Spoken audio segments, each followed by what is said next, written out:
Click the button. There we are. There it goes. Now we're live. Okay, now what I said to you is please don't do that so I don't have to edit it as much. Yeah. Anyway. Hello, everybody.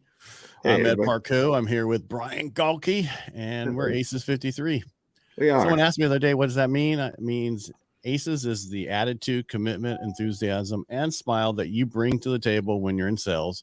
And 53 stands for the first joker in the deck of cards, which is, that's going to kill me, which is the unique ability you bring to the table. Right. I set this thing up to not make noise, and then we go live, and it's like, I changed my mind. I decided that you didn't know what you were talking about. Yeah, it's I guess I have AI on here that thinks better than me. Well, you never know. One of the things that why we call it the Joker, because occasionally we'll bring in somebody else who has unique talent or skill that is going to enhance kind of what we're talking about. But what we've done a little bit differently the last few weeks, because so many people are traveling during the summer, is that we talk about people who have influenced us or books, something that we thought was applicable to what we've been teaching on the course here on the podcast. So what we talked about last time, it was productivity and time with you. It's about our time. The one resource you can't get back or make more of. Right. So earlier this week, it's all run together.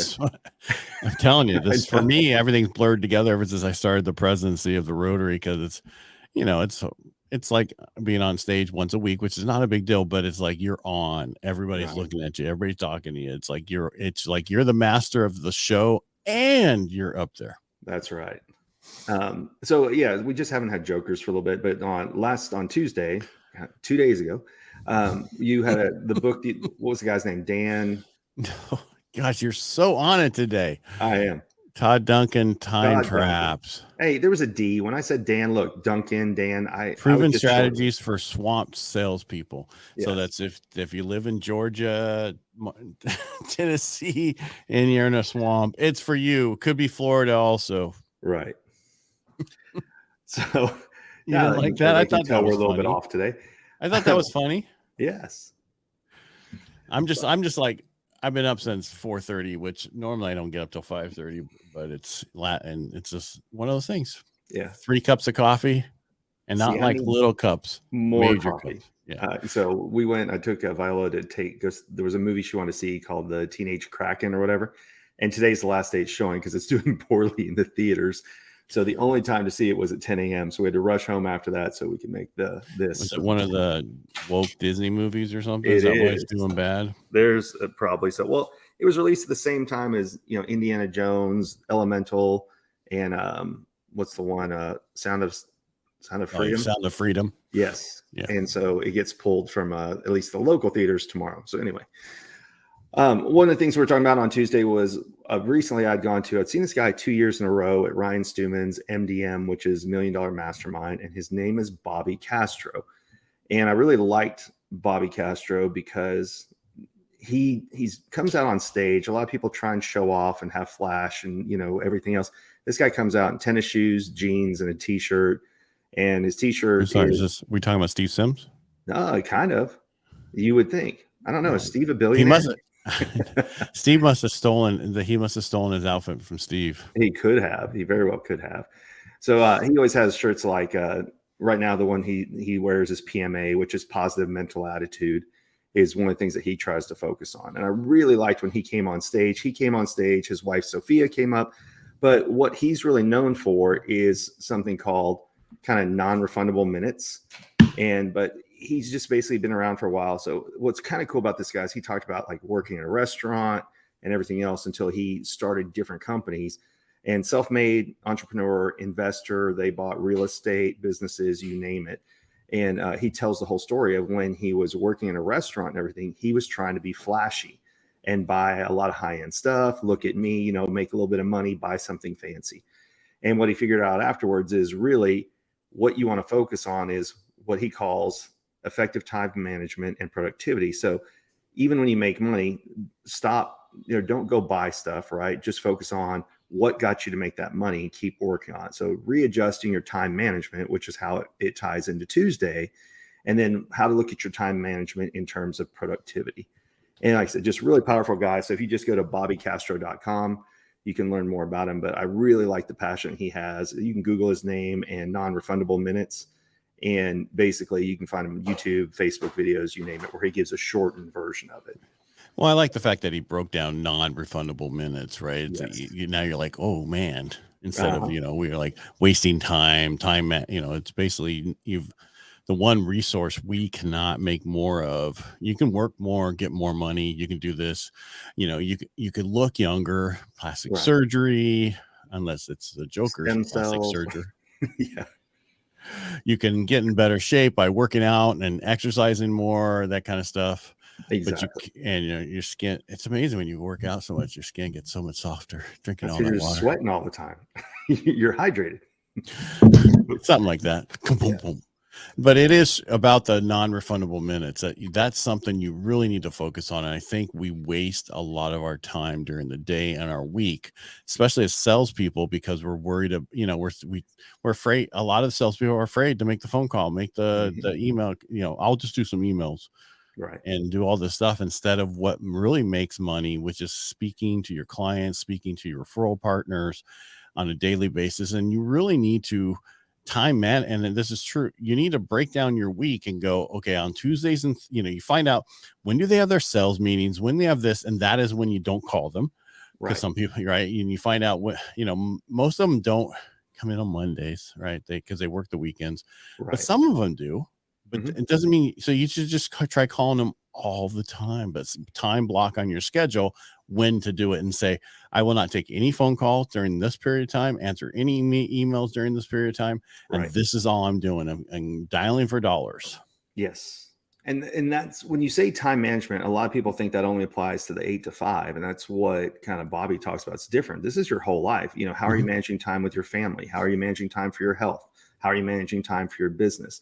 So it's not just time management doesn't only apply to your day job or your company or whatever. It applies to all 3 areas of your life. That is correct, sir. Yes. So. And you need to. And for the longest time, I never did. And that was one of my early on thing I should have done. But again, you got to remember, we're different. We didn't have the internet like we do now. We didn't have the connections, the social media, the stuff that we have now. We did not have. You can waste so much more time now. Back then you had to, you went golfing or you're doing this or doing that. But when you're golfing, you were actually with people doing business, right? Now it's not the same. It's not. The interesting thing is when you're golfing somebody's on their phone half the time now anyway. So that you almost get more done by not golfing with them than you did before. But it is, there's kind of interesting on while we're talking about the golf course and some other things, people used to do golf courses because you used to be able to write off your country club membership on your taxes, or the corporations could. When that went away, people adjusted. So now it's okay. Cigar conversations. Why? Because you're not in a golf cart for 4 hours, but a cigar is 30 minutes to an hour, depending on how fast somebody smokes. So I know you don't really smoke them, do you? Well, you just don't inhale them, but you still smoke a cigar. Well, that's one of the things I want to. So we were doing a lot more, and I keep bringing up Rotary because that's what. And I want to do a cigar night, right, and get a bunch of people together for that. Because I just enjoy. I don't really enjoy it when I golf. It's to smoke a cigar and drink beer. Yes, that's why I golf. Yeah, hitting the ball is that's this extra. That's the bonus. Yeah. I like scrambles, right? Where you don't have to play your own ball. I do with bacon and potatoes and I like scrambles because then it's a team effort, right? Versus an individual effort. But with what you were saying, having a cigar night, cigar conversations are usually good conversations. Last night I was attending a networking event and some guys brought up cigars. And I said, when do you ever see that you go and have a cigar with somebody and somebody just bitches the entire time? It just doesn't happen. Usually cigar-based conversations are good conversations. They're talking about, what are you working on? What are you investing in? It's not a pity party like if you just go sit at a bar. I've never had a bad cigar conversation. I've had some people who have not smoked cigars before turn pale white, and I don't smoke cigars that often. Like I'll do one maybe once a month, maybe every other month. It's when I'm going to a cigar outing with someone. I don't smoke cigars at home, so kind of like you for golf. But I know cigars, you mean in general. Yeah. I used to have a humidor. I used to keep them. And then I just got to a point where it's like when I smoke one, it really messes with my overall body. You know what I mean? Because Yeah. you got the nicotine. Oh, it's like I can't do indoor cigar ones, where they pour ventilation and I come out and I'm like, I can do outdoor That's cigar every ones. cigar place. I don't care how good their ventilation is. You'd be surprised, and this is going to be a plug for something, but 8 Cigar Lounge in Vegas doesn't smell like that. Is that in Caesars? No, it's in Resort World. Okay. And it's a newer one, and that's where they had the Kevin Hart bartending competition. And I knew one of the people who was going to it, and she does not like that her husband smokes cigars. She's like, "Oh, they stink." And I thought, "Oh shit, she doesn't know it's going to be an 8." And when we got in there, you would never know it was a cigar bar. You couldn't tell a whiff of anything. Now, of course, they pulled the furniture out, and furniture is what retains the smell sometimes. But you would never know unless, obviously they have the humidor right next to it, that it was a cigar bar, because it did not smell like a cigar bar. It was awesome. Because they have a newer one in Vegas, in Caesars, that's really good. And then they have the Right. original one that's in the Caesars Mall that's been there forever. Yeah, this one's only been since since Resort World was built. And it's really good. They've got great old fashions, just craft cocktails, the Chesterfield couches. It's like a proper cigar bar. And then if the weather isn't blazing hot, they have an outdoor side too. So it's nice. That's for like October to May. Yeah, exactly. We just lost some people because nobody likes to hear us talk about cigars. But we're talking about sales, but we have conversations about everything. Absolutely. Well, time management. What's a good way to be around a customer? Cigars. Yeah. Well, time management. Stop listening to us. Exactly. It's another one. But so the core concept of non-refundable minutes is, what's the value of your time and what's basically precious to you? What's a good way to spend your time versus waste your time? And part of the thing he talked about that was really interesting, and some people were taken back by it, is he said maybe you need to remove people and things from your life. And it's you hear it a lot, and it's an unpopular opinion, but there are those people who are your time and energy vampires, who every time they're around you, they're never helping you. Right. It's just draining on you, both of your time and your mental and emotional health, right? And that could be family. Yes. I mean, some families are just really bad for you, and it's okay to not spend time with them. Mm-hmm. I love my sister, but all she does is bitch about everything. And it's like, I don't care if I talk to her today or I talk to her in 5 years from now, she's going to be talking about the same thing. Absolutely. We had friends. We used to have something called Wine Down Wednesday, because there was a local restaurant that we. You don't have that anymore? Because I thought they still have it. I just don't attend it. The restaurant does. But we had anywhere from 8 to 18 people, and it got to be, for a while, it became a bitch fest. And so we had to change it to say, all right, no more bitching about your job, or your relationships. Bring a life event to the table. And it changed. The more people started joining, because they didn't feel like it was a waste of their time to come out and listen to somebody complain the entire time that they were there. So, but that's what we're talking about. And I'll tell you, this was a big one for me during COVID. Is pre-COVID, I was on autopilot. You get an invite, you show up. When COVID kind of hit, then it was, oh, well, do I want to go over there? Do I want to risk being around in public? Do I not? That kind of changed one for me. I don't know about for you. No, I went more places with COVID. Did you? We did. There was no lines. We went to Mexico a lot, but that was nice about that is the lockdown allowed us to be at certain places.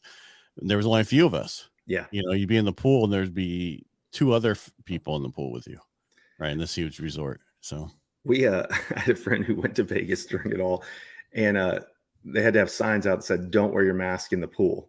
Because what happens? It basically becomes a waterboarding torture device, right? Almost drowned. Yeah, exactly. So interesting. People, you don't swim with a freaking mask. I know. Well, scuba mask, but well, yeah.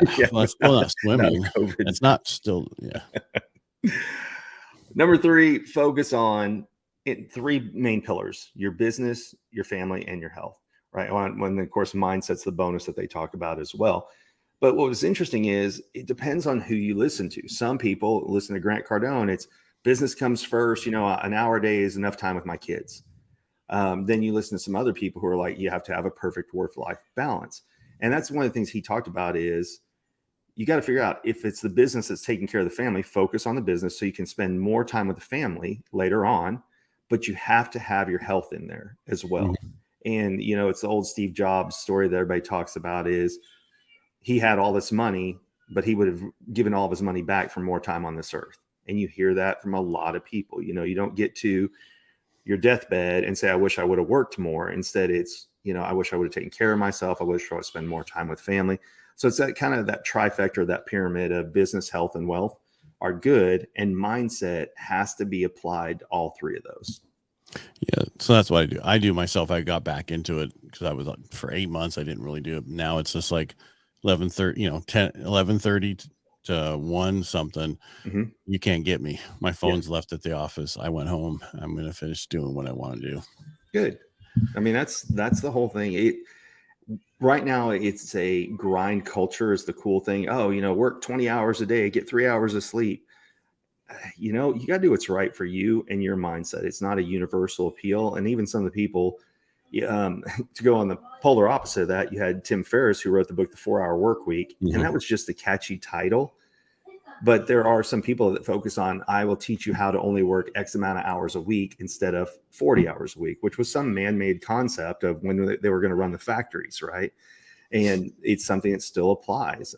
What's interesting is a lot of companies have started getting rid of PTO to save money on the books. And they say, oh, well, now you have unlimited PTO, but somebody still has to approve it. So they're not necessarily always getting it. So some of the rewards of being a 40-hour 9-to-5, and I used to be one, well, there's no longer pensions for companies. And now they're getting rid of PTO. So you can't accrue time to take vacation. So it's interesting how, as we say, get away from the grind and have a better work-life balance. A lot of companies are making that impossible at the exact same time. Gotcha. Yeah. Just so negative. I know. It's one of those things. Hey, I'm going to mute you for 1 second. I'll be right back. All right. And again, it has everything to do with, managing that time and everything about it. And you need to start today. Yes. Don't go, okay, starting Monday, I'll do this. No, it's Thursday. Once you're done listening to this, you need to start managing that time better. But go structure your weekly calendar, everything on there. At nighttime, say from 5 to 6, I make sure that what I'm going to do tomorrow, I put in there, and you put that time. Right. It's funny. My wife keeps going, I keep getting these announcements that you're following up with clients and blah, blah, from this time to this time. And I'm like, I deleted that so long ago. How are you still getting it? That's and funny. So because I had my whole calendar so time blocked off, but that you got to a point where you ignored it. Yeah. You got to focus on what you're really going to focus on and set it that way. I know for a fact, Monday mornings from here to here, I'm doing video the whole time. I know on Wednesdays, I'm doing the radio show and video for this period. Tuesdays and Thursdays, I know on these times, I'm doing these videos. I'm blocked off as much as I want to be blocked off. And then that allows me later in the afternoon to get back with clients and do everything else I need to do. Well, what they say, there's two phrases that usually coincide with each other at the same time. One is the devil's in the details. So are you blocking off and actually putting what you're going to do in there? And then the other one is white space or dead space on the calendar is the enemy. Because when you don't have it, then you're going to waste that time. Versus if you assign yourself a task and you're diligent, you can do that. And there's several people, there's going to, that's our whole thing is they live and die by the calendar as to what their follow-up is and everything. It's kind of, using the analogy you just talked about working out. You can either make a plan before you go to the gym or you show up and go like, oh, well, what am I going to do today? Well, if you're not tracking, what did you work out yesterday?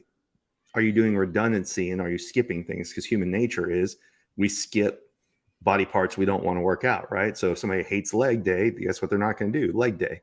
And that's why some people, well, like me, I sign up for classes because the coaches make me do stuff I wouldn't have thought to do on my own. And if I can't make a class, then I'll go to the gym, but I have an idea before I go what body part, or am I going to do cardio or what? So you still have to have a plan no matter what it is. Well, you need to have a plan, period. Right. I don't care what you're doing. Yes. No matter what you do, you need a plan. You need a plan for raising your kids. You need a plan for this. You need a plan for that. You need to organize your life. A lot of people don't like that organizational. They were like, I don't want to be stuck doing this. That's how I was for years and years and years. It's like, don't tell me what to do. But I also was in the Navy for so long and they told me what to do every day. It's funny how life works out, right? Yeah, totally. So once you have a plan, what's the next step? Continuous improvement. So that's basically taking a look at when you've done this and you're setting your time, you're paying attention to your non-refundable minutes, what worked for you and what didn't. So that kind of goes back to what do you need to take away? And then what do you need to change in your script, your standard operating procedure? What is it that's working that you need to add more of that to your routine, to your calendar, to your time. Anything on that one? No, I'm good on that one. All right. Then we only have two more. We only got two more, so then we're done forever. Urgent action and accountability. So this is basically figuring out what's most important. We talked on Tuesday. There's a book called, it's by Gary Keller. I think it's called The One Thing. What's your one most important task? Because the other thing for human nature is to set up easy wins. Like, oh, I'm going to brush my teeth today. Okay, well, cool. Most people do that. Woohoo, I won. I'm done. Exactly. I have accomplished all of my goals for the day. But it's really what's urgent, what's either going to bring money in or go collect invoices from other things or grow your business, versus, oh, I'm just going to scroll the internet. So it's focusing on what is the quality aspect, what has a sense of urgency that needs to get done to move you forward. And again, that's in business, relationships, and health. And of course, mindset as well. Correct. Yeah.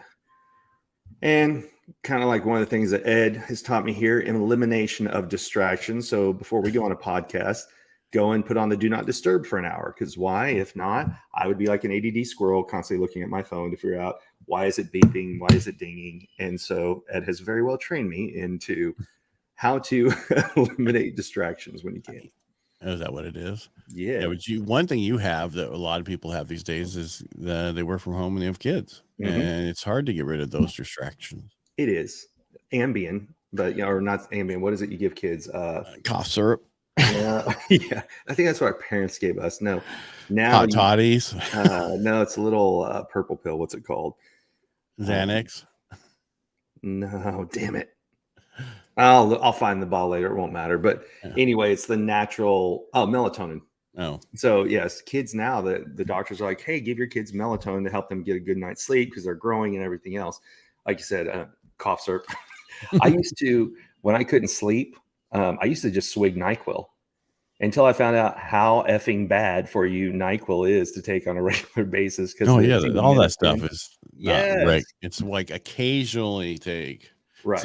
It's not like alcohol. Oh, I used to go through it all the time. I'm like, I can't sleep. I'll just take a swig of NyQuil. And then I started reading up the acetaminophen and the other things are in there. Bad. So bad. Well, acetaminophen, too much of it will hurt your heart. So. And your liver, right? Oh, that's really your liver more than anything else. Yeah. Yeah. So again, who were we talking about today? Bobby Castro. You can go follow him. He talks about a lot of things that he's learned over time. Brilliant guy. Also very laid back and approachable. That's what's really cool about him. He openly talks about him and his wife. He calls her Sil, but how long they've been married for 35 years, the ups and the downs of it, how they work on it, how they focus on their relationship while they're growing a business at the same time. But, he's only like 40 years old. Yeah. I think he's a little bit older than that. But there was one I was going to highlight and I didn't put a banner for it. Let me see if I can find it again real fast. Oh, jeez. Because he just spoke the other day and I really liked part of what he talked about. Let me see if I can find him. Me and my notes. Yeah. So his big thing is you have to provide value to everyone else and then you'll get value in return. And that's the big thing in using your time wisely. Is it creating value, not just for yourself, but for others so that you can get value back? Yeah. And he's big on that. Well, yeah, I see that because that's even like you join something like a Rotary or you join something to get out there. You can't join it to get business. I mean, even though that's what you get, you join it to give. And then people don't know, what's the phrase? People don't care how much you know until they know how much you care. How much you care, right? There, that's the phrase. There we go. Right. And that's the same thing. People want to do business with people they like and they have things in common with, and that's what they're going to want to do. So they want to know who you are. That's why it's important when you do video and other stuff. Don't just video work stuff. Do everything. Mm-hmm. Yep. Oh, the other phrase that goes along with that is be interested, not interesting. Because if you just make it all about you, oh, do you know I did this? Oh, do you know I did that? Instead, you ask other people to learn about them. Now, it's fine when you find commonalities. Then you can share your story that's about how you've done the same thing. But if you just get up and talk about why you're interesting, people get uninterested very fast. Right. It shouldn't be about you. It should be about them. Mm-hmm. And then they'll let you be about you. Yeah. Somebody asked him, how do you get so many things done? He said, I have less friends. So going back to his, removing distractions, He said, I had too many people that I was running around trying to please a lot. So I got rid of friends. He goes, I don't need more friends. I need more associates I can do business with. I thought that was an interesting concept. Yeah. Well, and you find that if you can work, work with other people on other projects, you can do a lot more in time, with that. Yes. And I totally agree. Yeah. So stop wasting time. Damn it. You only have so many minutes in your life, and every day is another minute gone. Yes. Minutes gone. Yep. Yeah. I mean, that's what you don't realize. You keep looking at, and it's like, okay, another year later. At what point are you going to actually start doing this? Right. Well, you and I talked on Tuesday. Are you going to read another book and take another course, or are you going to take action? And I'm the guiltiest of that one. Yes, you are. Stop wasting time. Focus. Just do what you got to do. And you know what you need to do. Right. It's like if you go to a counselor or if you get a coach, they're not telling you what to do. They're just helping you come up with what you already know you need to do. They're just helping getting that out. Yes. So if you know that, you don't need to pay somebody for that, but go to a mastermind so you can learn with other people and grow with other people. Absolutely. But understand most coaches are just going to get you to do what you need to do in the first place. Masterminds, that's getting to sit in a lot of them this past year. You and I have talked about this. It's amazing how many things work across industries. Success is success. It's not tied. Now, there's certain things that are tied to a particular industry, but a majority of things have a universal appeal if you apply them. And so it's going to learn to masterminds, and some that it doesn't have to be in your industry. So Steve always talks about, get out of your own sandbox. And that's where we met, was at a speakeasy. And a speakeasy is people from all over. And the best part is you don't know who's in the room. Are they a speaker? Are they a business owner? Are they just a fan of Steve's? They saw him speak at something else and they decide they want to come hang out with him more for some unknown reason. I don't know why. So, anywho. Yeah, I mean, it's just, again, I don't know how many times we can repeat it. You need to focus on your time. And we've talked about it. We beat it to death today. Stop listening to us. Go focus on your time and go put a plan together. And if you need, there's a bunch of great books out there, but you really don't need a book to help you get organized. All they're going to do is help you get organized to do a little bit faster. You can do the same thing yourself. Figure out what's the best use of your time. And the most important thing is talking FaceTime with clients, FaceTime with referral partners, and your family. Absolutely. You look at most things. What do most marketing campaigns try to get you to do? Onto a discovery call. Why? Because when you have conversations, that's when you have conversion. You got to talk to them. Call your cat. Put on your thing. Past clients, current clients. Everything should be on there. You should be calling agents who don't work with you anymore. That's an example, but I'm just saying past referral partners that aren't referring you stuff. What's going on in your industry that's different right now that you need to speak with other people? Like in my example, in my industry right now, divorce attorneys, huge thing. Those are the only people doing stuff right now because they have to. Right. And unfortunately have to. Yes. Anyway. All right. That's all I have for today. How about you? Oh, that was it for me as well. It seems like you're pretty lucky today. I am. Ironically, this was the same shirt I was wearing when I got stung by a bee right here at the speakeasy. Oh, that's why it's ironically it is. Yeah. Yes. That's why sometimes I put it on. I'm like, oh shit. Is this do I wear it inside out? Maybe it's a bad luck shirt. I don't really know. Don't run around where bees are. That was Steve's fault. I want to watch cars. Because okay, here's the deal. We choose our own direction in life. That's right. It doesn't matter what. It's not somebody else's fault. It's your own fault. And what? I live in the U.S. Personal responsibility isn't a thing here. Well, the funny thing is, the remake. So Point Break, the original movie was good. They remade it, and I ended up watching it because I was riding on the Peloton for 90 minutes. I was like, man, they remade this really good. And the best part of that whole movie was the statement that the guy said to him, because he was worried about someone who got killed, is the fact that they made their own choice. When they took that line, that was their line at that moment. Yes. People make their own decisions and they take their own lines. You need to do the same thing. Focus on yourself and don't worry about other people. Right. That's it. All right. And I'm going to drop the mic and go. All do right. It. Make it a great day. Thanks for being here. We really appreciate you. If you like what we do here, the best way to do it is subscribe, share, and go to our YouTube channel. Ed Parcaut, Brian Galke is Subtle Skills. Mine's Ed Parcaut. And then you also ACES 53. Just subscribe and let people know what we're doing. We're trying to get the word out. Again, Thank you for being here. Brian, thank you. Thanks, Ed. Have a great day.